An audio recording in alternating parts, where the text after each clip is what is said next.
But, you know, we can't poll people's hearts, and we can't see into people's hearts. And so when we're looking at these polls and we're looking at who is voting for Trump, you've got 53% of white women that voted for him in 2020. We've got to reach those women. We've got to reach those ridiculous, crazy black men that did vote for Trump. We've got to reach those people. We've got to reach the Cuban men in Miami that overwhelmingly voted for Trump. I don't know what their hearts look like, but I know what their votes look like. But I'm not talking, just, you know, I'm not speaking to people's hearts. I am your retribution. I am your retribution.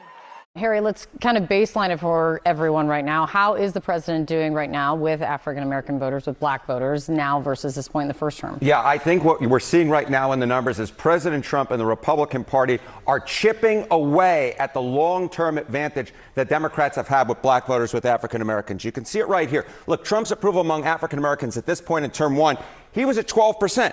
You know, he's been losing ground with a lot of groups. He's gaining ground with African Americans. He's up to 16% at this point. We've got to reach those ridiculous, crazy black men that did vote for Trump. And you say, this isn't that big of a shift.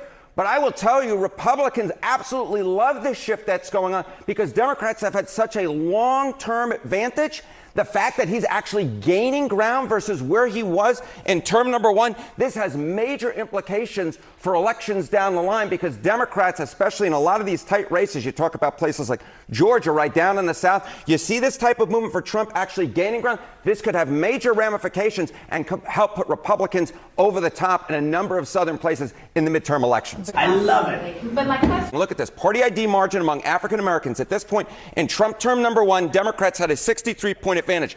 That is absolutely fallen. Look at where it is now. A double-digit shift away. Democrats, of course, still have the advantage, but it's a 12-point shift to the Republican Party. And I look back through Gallup's records. They sent me their records. And this, in fact, lead that Democrats have is actually smaller than any lead from 2006 to 2021.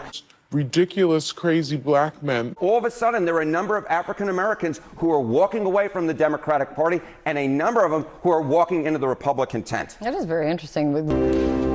Oh, you mother. Okay. All right. I'm putting cases on all you bitches. Huh?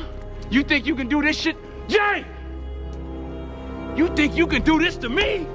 Unchain Wall Street. They're going to put you all back in chains.